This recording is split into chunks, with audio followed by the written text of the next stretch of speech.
Hello, and welcome to Linear Algebra. This is lecture 20, and our topic is change of basis.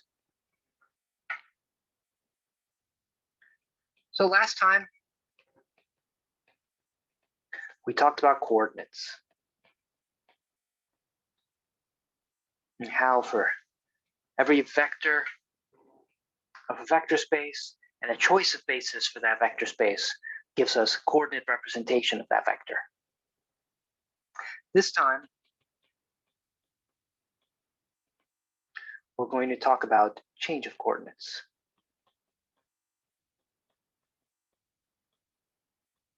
So you express a vector with respect to one basis.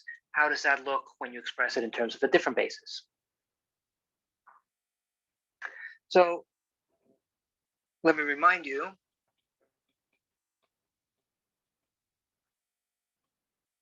last time we saw that if V is a finite dimensional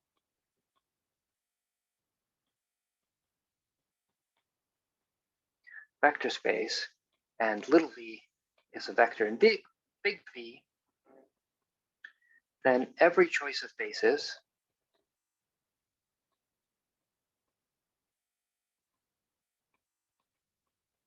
say V1 through Vn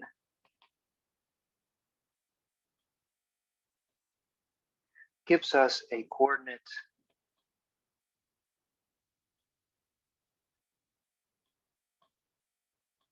representation of V, right?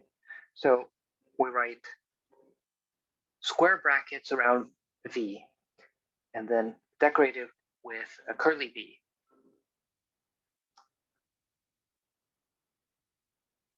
For the vector in Fn, A1 through An, if and only if the vector V is equal to A1 V1 plus ... up to An Vn.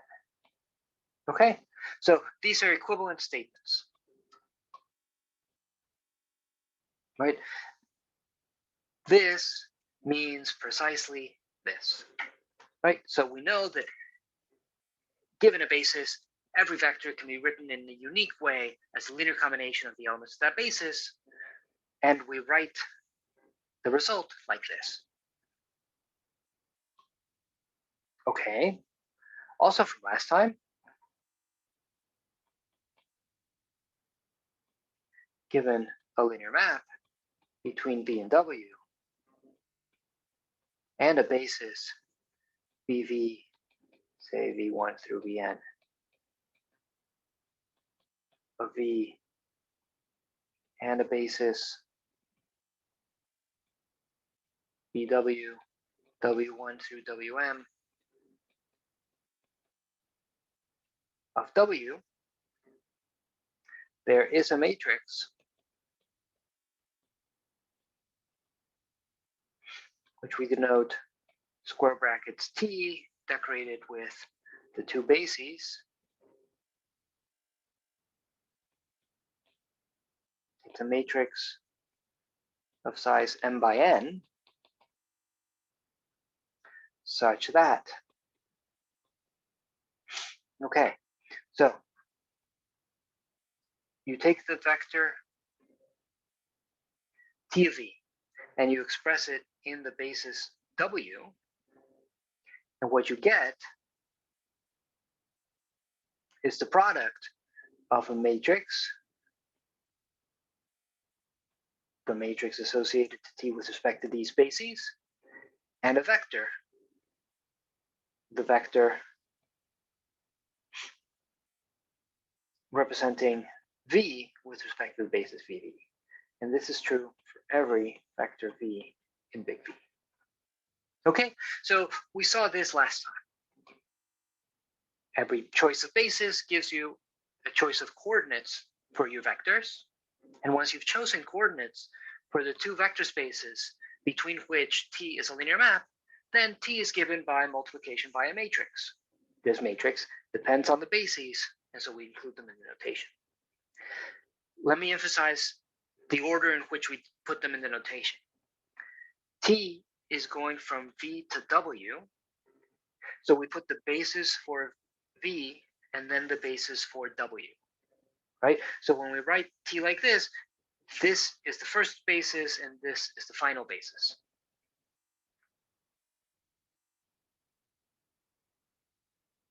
Okay, so if choosing bases gives us a matrix representing T, we could ask for the simplest choice, right? What choice makes the matrix representing T as simple as possible? So the thing we ended last time with,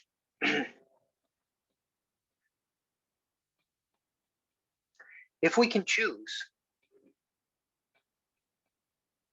the bases of V and W independently,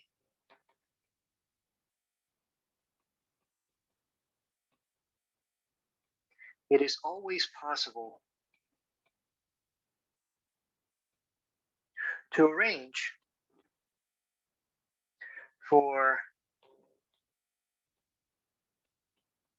the matrix representing T, call it A,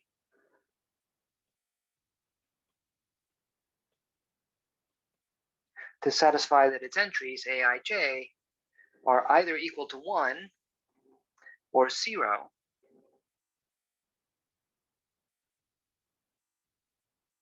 Right? 1 if 1 is less than or equal to I, less than or equal to J, less than or equal to the rank of T, and 0 otherwise.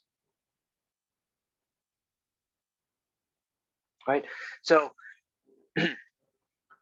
if you're allowed to choose the bases V and W independently, then it's always possible to arrange for the matrix associated to T to be very simple.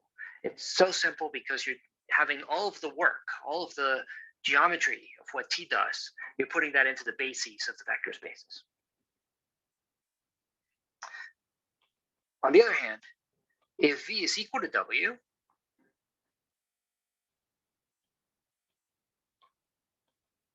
we can make this much more interesting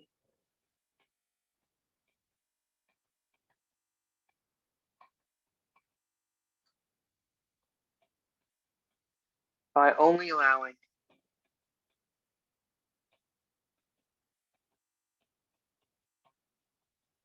one choice of basis, right? So now we're going to require that the first basis and the second basis be the same, right?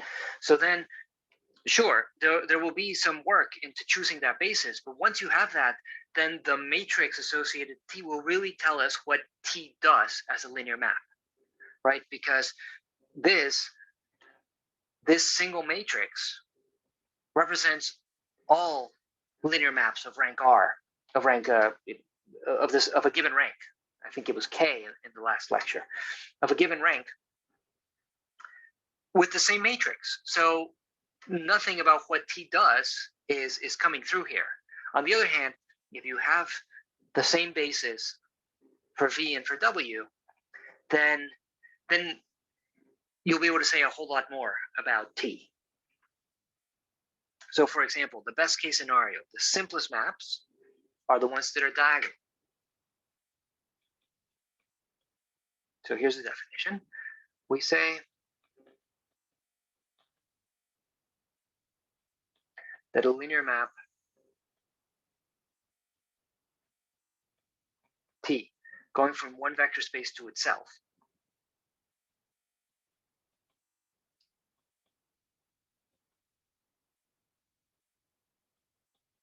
is diagonalizable, right? We say that it can be made diagonal if there is a basis of V such that the matrix associated to T with respect to this basis, right, which remember is just shorthand for when you repeat, is a diagonal matrix.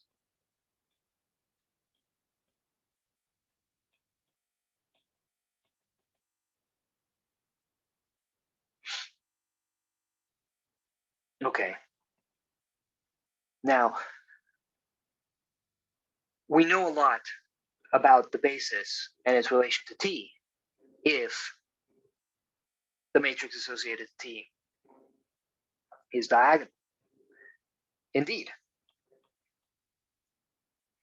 if the basis is, say, V1 through Vn, then the matrix T,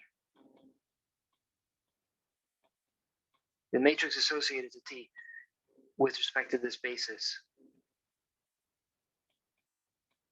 is diagonal. Okay, well, when will that happen? Okay.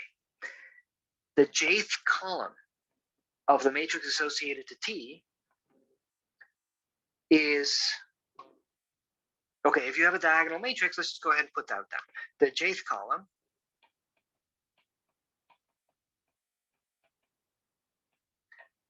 of this matrix is a multiple of Ej for every j. Okay, so for a matrix to be diagonal, the jth column has to be 0 everywhere except possibly the jth spot. Right? So, okay. Now, since Vj has coordinates with respect to Vj equal to Ej, right? So the coordinates of the vector Vj, right, an element of the basis, with respect to this basis is, well, just the coefficients that I need to write this vector as a linear combination of these vectors. So it's put a 0 everywhere except in the jth spot, and there you should put a 1, and then you'll get this vector, right? So Ej, when we're using the basis B, Bv, this just corresponds to the jth basis vector. Okay, so asking that the jth column is a multiple of Vj is the same as asking that the jth column of T respect to Vv, right? So this is just T Vj with respect, expressed with respect to the basis Bv, is a multiple of Vj expressed with respect to the basis Vv for every j. Right? So this is, I'm just saying the same thing. The jth column of Vv, well, that's this. And is a multiple of Vj is this. Okay, but now let's stare at this. This says that this is a multiple of this. Right? So that's the same as saying that T of Vj is a multiple of Vj for every j. Okay, now Vj is an element of this basis. So in particular, it's not 0, right? Because you cannot have 0 in a linearly independent set. So if it's a non-zero vector and it gets sent to a multiple of itself, then it's an eigenvector. So it is the same as saying that every basis vector in Bv is an eigenvector of T. And we give that a name. We say that Bv is an eigenbasis of T. Okay. So it's really special for a map to be diagonalizable. A map is diagonalizable if I can find a single basis so that with respect to that basis, this map is given by multiplication by a diagonal matrix. Now that's great, right? If you give me a map and it's just multiplied by a diagonal matrix, then I know exactly what it's doing, right? It's just scaling each axis by the appropriate diagonal entry. So that's great. If we're in this situation, then we've understood the map very well. Now, it turns out that we're in that situation precisely when there is a basis of the vector space made up entirely of eigenvectors, right? When there is an eigenbasis of T.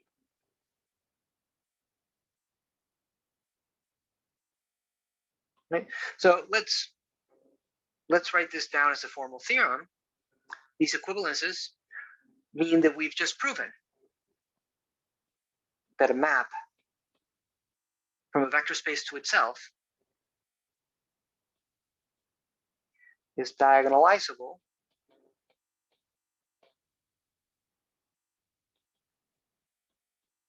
if and only if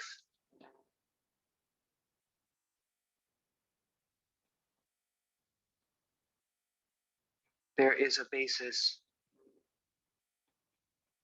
of V consisting of eigenvectors of T.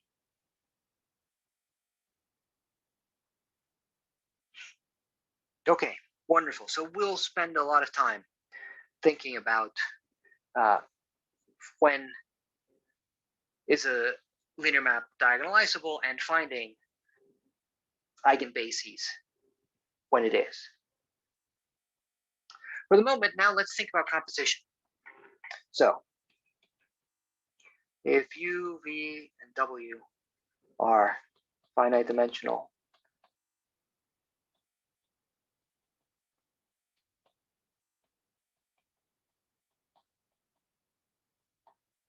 vector spaces over field F, and you have T, a linear map between U and V, S, a linear map between V and W, and then you have bases BU, BV, BW, or UVW respectively. Then for any vector U in U, all right, so I look at S composed with T applied to U. Right, so T sends U to V, and then S sends V to W. So the composition makes sense, and I end up with a vector in W. Right, so I can take this vector, and I can express it in terms of the basis I have for W. Right, now, from what we saw last time, I know that this is given by multiplication by a matrix. Take the matrix representing S with respect to the bases BV and BW, and that multiplies the vector T of U expressed in the basis BV. Now I can do that again. I can take this vector. So let's see, I'm going to keep this the same. But now this vector I'm going to write as the matrix representing T with respect to the bases BU, BV times the vector representing U with respect to the basis BU. Okay, and since this is true for every vector U, we conclude that the matrix representing S composed with T, acting between the bases BU and BW, is the product of the matrix representing S with respect to the bases BV, BW, and the matrix representing T with respect to the bases BU, BV. Okay, so let me stop here and point out an easy source of confusion. which is the order of the bases. So S composed with T is a map that starts in U and ends in W. So that means that you have your initial basis should be a basis of U, and your final basis should be a basis of W, right? So that's great. So now when we compose maps, I need the final basis of T to match the initial basis of S, right? So they're not the ones in the center. They are the ones on the extremes. Okay, so in order for this equality to hold, I need this basis to be the same as this basis. And then if you like, those sort of cancel out, and you're left with this starting basis and this ending basis. Okay. Now, in particular, let's say you apply this when T is invertible.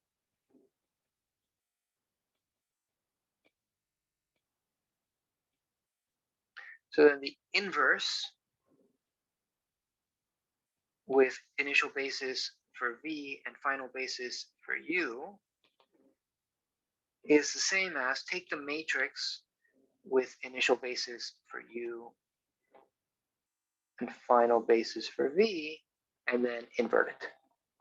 Right. So of course, the identity map gets assigned the identity matrix no matter, well, as long as you're using the same basis for the domain and the codomain, right? So if you have the identity matrix, the identity transformation, then you're acting from a space to itself.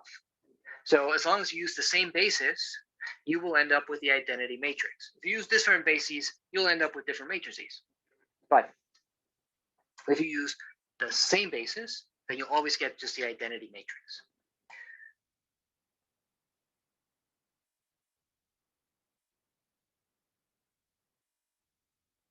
So here, if I had S was T inverse, so that W was the same as U, and I used the same basis on U and W, then this would be the identity matrix, because I would have the same basis here as here. And it would, on the other hand, be equal to T inverse, the matrix associated T inverse times the matrix associated with respect to T, for T, with the bases, the same bases, but in opposite order. And so you get this equality.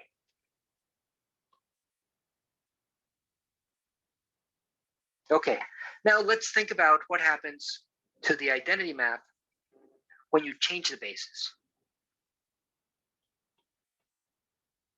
So let's say that B and B prime are two bases of a single vector space V.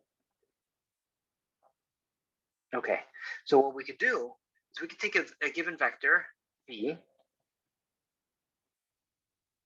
and write it in the basis B prime, right? So we get some column of coordinates.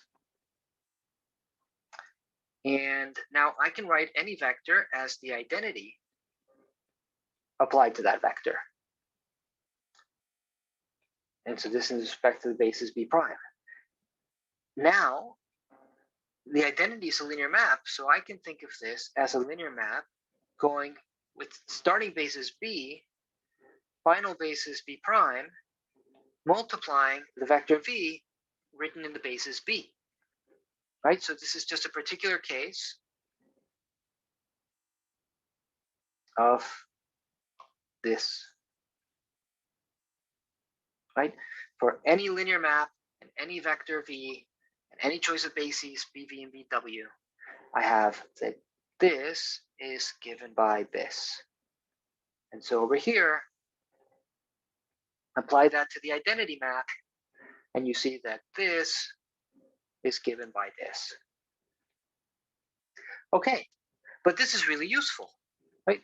This is true for every vector V in V. So what we see is that multiplying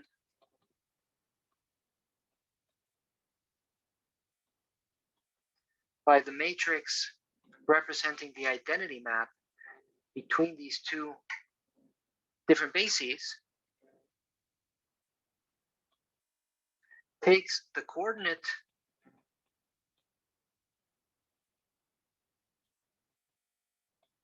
representation of V with respect to B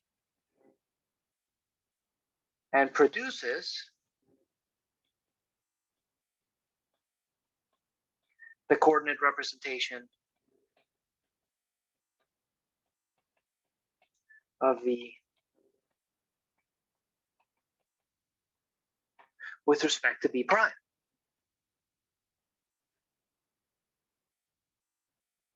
Okay, so we call this matrix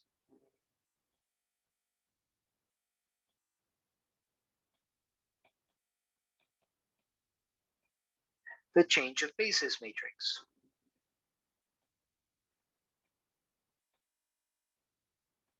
From B to B prime.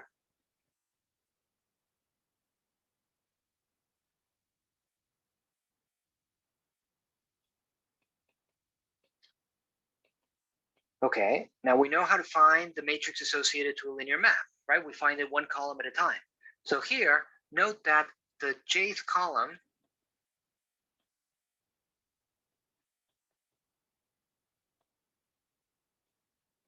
of this matrix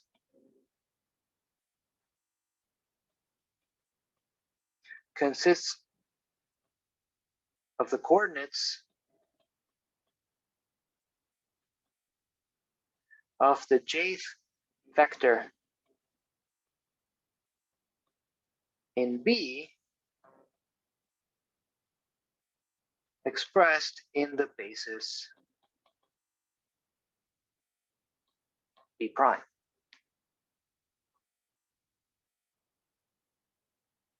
Okay, so for example,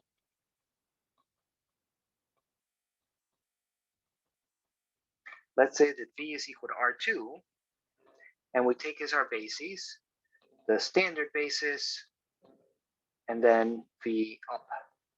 So the standard basis in the opposite order. Right, so again, emphasizing the fact that bases are lists, right? The order of the elements is important.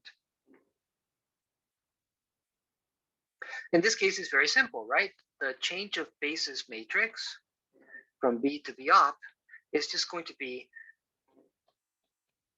the permutation matrix that just changes the two coordinates, the order of the two coordinates, right? And of course, that's the same in this case as the change of basis matrix in the opposite order. If you had started with the basis B up and ended with the basis B, you would still just change the order of the coordinates. Okay, let's do more complicated example. So here, let's take V to be R3. Let's take as our starting basis the standard basis, E1, E2, E3. And let's take as our final basis, B prime, E1 plus E2, E1 plus E3, and then 2E3. Okay, so this is a basis, right? They're linearly independent, and they span, right? So let's check that they span, for example. So obviously E3 is in the span, and if E3 is in the span and E1 plus E3 is in there, then E1 is in there. And if you have E1 and you have E1 plus E2, then you have E2.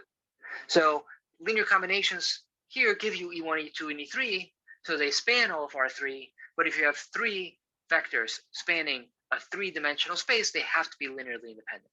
So this is a basis. Okay, now let's say that I give you a vector and we write its coordinates with respect to the basis B, just standard basis, and we get ABC. Right? Now what that means is that the vector is given by AE1 plus BE2 plus CE3. Right? That's what it means to say that the vector's coordinates with respect to this basis are ABC. It's just the coefficients of this linear combination are ABC. Okay, now I can write this as B times E1 plus E2 plus A minus B times E1 plus E3. And let me give myself more space.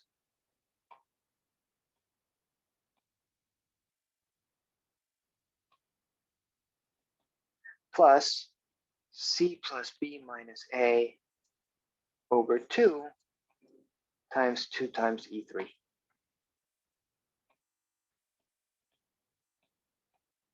Okay, so we could do this systematically, but in this case, it's easy enough that you can just eyeball it, right?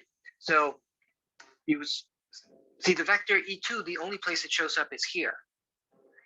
So we know that if we're going to have B times E2, then we're going to need to take B times this vector. So that gives us this first entry, right? Then in the other ones, E3 shows up in both of them, which means we can ignore E3 at first and just focus on getting E1 right? So we want to get E1 right. So far, we've got B times E1, and we have this vector left to fix that. So we'll just take A minus B times this vector. And so when we add these together, we're guaranteed that the coefficient of E1 is correct and the coefficient of E2 is correct. And now we just need to focus on E3, but we have this left. So we just look at how E3 shows up here. And here we just take C over 2, and then whatever we need to fix the E3 from here, and that gives us this coefficient. Okay, but that means that since now I've written the vector V using the basis B prime, I can say here that the coordinates for B with respect to B prime are, okay, well, these vectors have a given order. So I have to say first, what's the coefficient of this guy? Then what's the coefficient of this guy? And then what's the coefficient of this guy? Right? So I put B and then A minus B and then C plus B minus A over 2. Okay, now what is that? I know that this is some matrix, 3 by 3 matrix, multiplying ABC. So what basis is that? Okay, well, the first entry here is B, so I get that by putting 0, 1, 0. The next one is A minus B, so that's A minus B. And then the next one is C plus B minus A over 2, so that's minus 1/2 here, 1/2 here, and 1/2 here. Okay, so if you give me the vector expressed in the coordinates from the basis B, and you multiply it by this matrix, then you get the vector with the coordinates expressed using the basis B prime. So the identity matrix, the identity transformation, the identity map, going from the basis B to the basis B prime is, in this case, the matrix 0, 1, minus 1/2, 1 minus 1, 1/2, 0, 0, 1/2.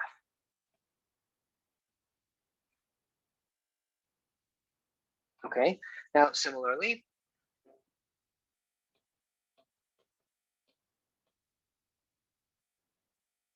let's say that you started with a vector V and you wrote it,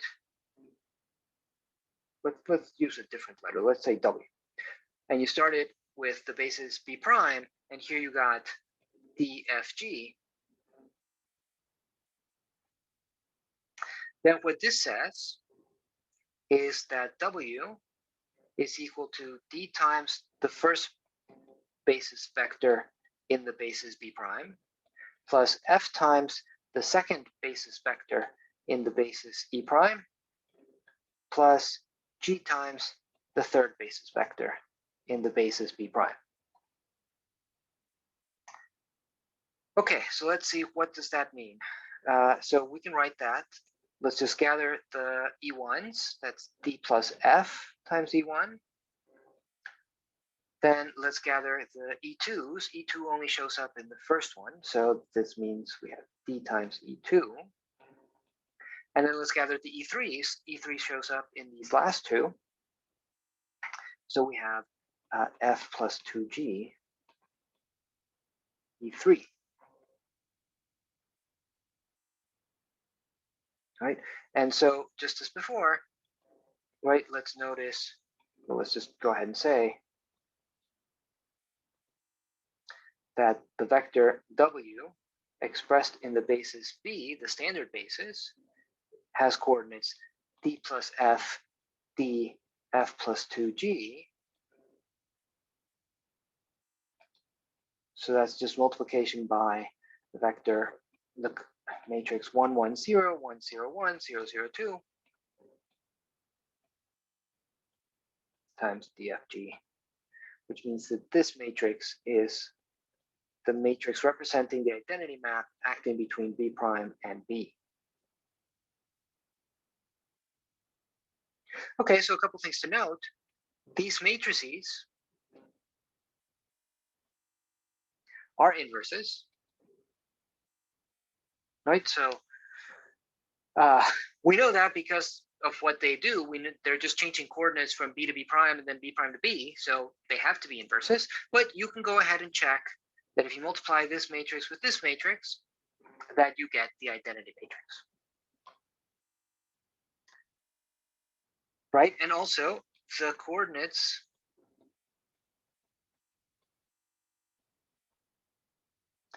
of this final matrix, I, B prime, B,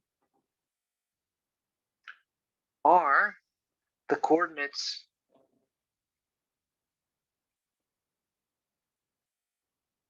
of B, the coordinates in B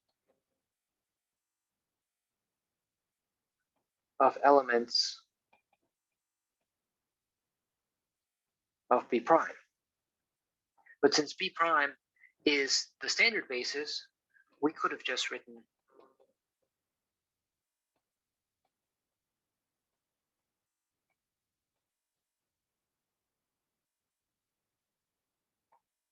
I, B prime, B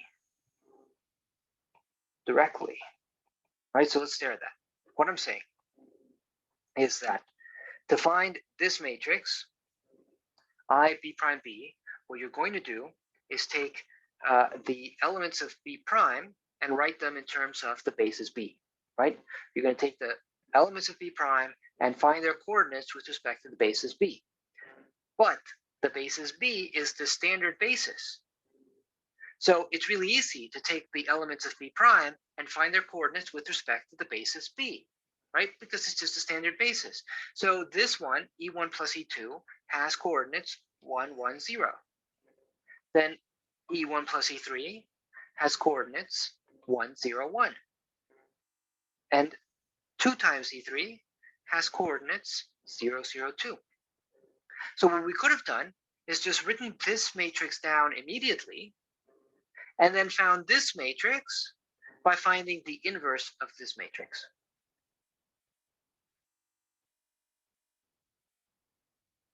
Okay, now since that's really useful and the standard basis is going to be showing up a lot, we're going to have a special symbol for it. So we're going to be using the curly letter E for the standard basis. So anytime E is the standard basis of Fn and B is any basis of Fn, the change of basis matrix call it S. So it's just the map is the identity, and your starting basis is B, and your final basis is E. This is just the matrix whose columns are the elements of B. Okay, so they're given to you as column vectors already. And you find this matrix by just writing those in terms of the standard basis, which is how they're given to you. So you just put them down as columns. Okay, and this is really useful. So we just use this for all the changes. So as long as you're working with Fn, so if B and C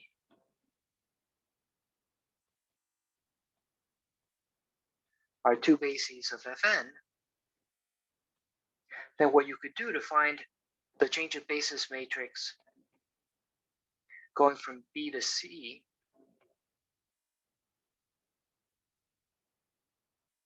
is we could write this as the composition of two changes.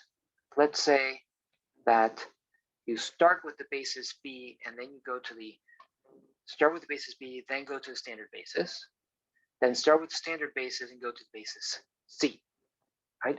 The composition will be the composition of the linear maps, which is just still the identity map, but with this beginning basis and this final basis. So it's exactly this guy. And now I can write this as the identity written starting at C and ending at E inverse composed with the identity starting at B and ending at E. Okay, and that's great because this matrix is easy to find. It's immediate to find, right? You just write it down. And this matrix is also immediate. You just write it down. So you just have to invert it and then multiply them, and you've found this matrix.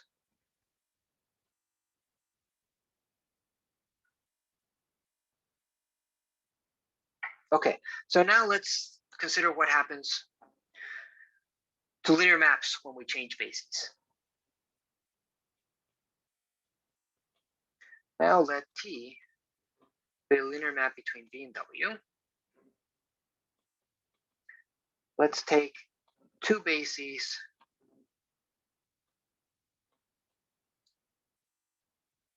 of V and let's take two bases of W. So the matrices for T, so the matrix representing T acting between BV and BW, and the matrix representing T acting from BB prime and BW prime, these are related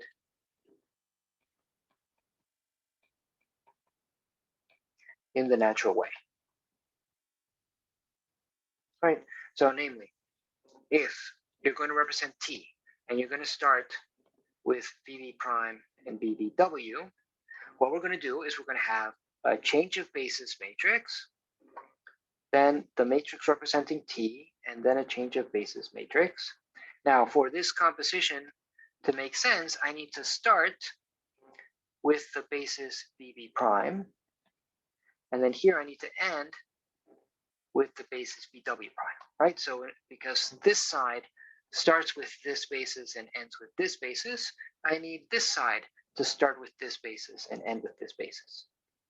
Okay, now this identity map is going to be a change of basis matrix starting with this basis and going to the other basis of V. So then this T can start with that basis and it can end with, say, BW, and then this map has to start with that BW and it can end BW prime. Okay, so this equality is true. It follows from what we proved earlier about composition of matrices. composition of maps and the matrices associated to them. And it shows how you get this map, this matrix, from this matrix just by multiplying by the appropriate change of bases matrices. This looks very nice if there's only one basis floating around. So in particular, if T is a linear map from a vector space V to itself,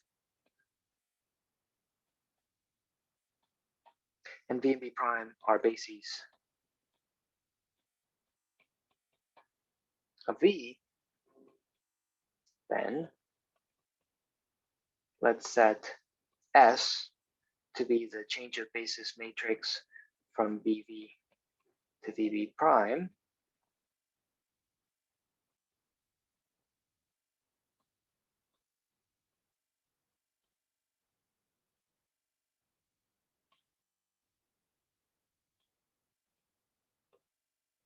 So we have that the matrix associated to T with respect to the basis BB prime is S times the matrix associated to T with respect to the basis BB times S inverse.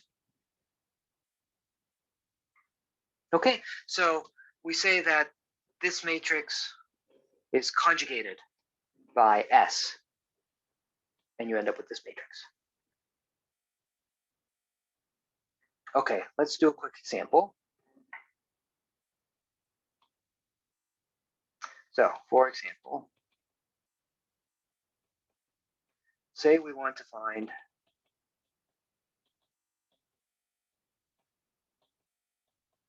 the matrix A, 3 by 3 matrix with real coefficients, associated to a linear map, T from R3 to R3, and suppose we know that T has eigenvectors E1 plus E2, E1 plus E3, and 2E3 with eigenvalues 2, minus 3, and 5 respectively. Okay, let's say somehow we know that these are eigenvectors of T, and we know the eigenvalues.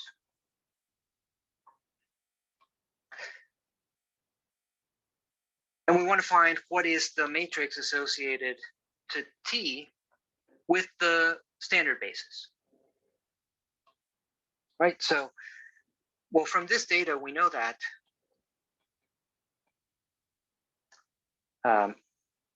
if B prime, just to keep the notation we had above, is the basis E1 plus E2, E1 plus E3, 2E3,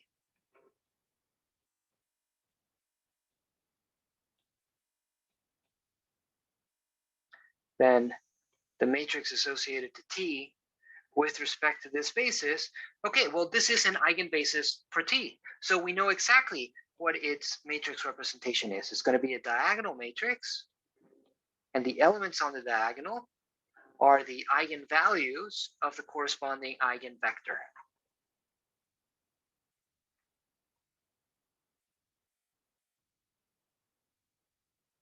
And we're looking for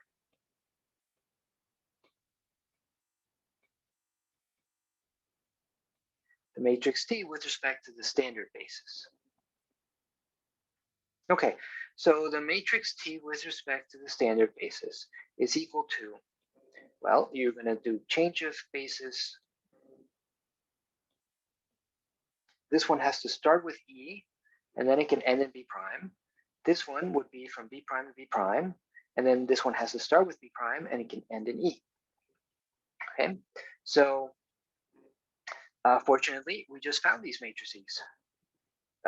So this one is the one that's trivial to write down, right? Because what you do to write it down is you take the elements in the basis B prime and you write them with respect to the standard basis.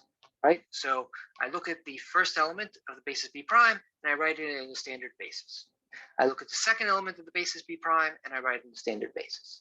I look at the last element of the basis B prime and I write it in the standard basis. Then the matrix for T is just this. And then here, what I would know, if we haven't already worked it out, is that it's the inverse of this matrix. And so I would just compute that using Gaussian elimination. But since we already worked it out, I know that this is 0, 1, minus 1/2, then 1 minus 1, 1/2, and then 0, 0, 1/2. And if you do this product, you get minus 3, 0, minus 8, 5, 2, 8, 0, 0, 5. Okay, and so we're done. We found the matrix for T with respect to the standard basis. Okay, and we'll stop there for now and pick it up there next time.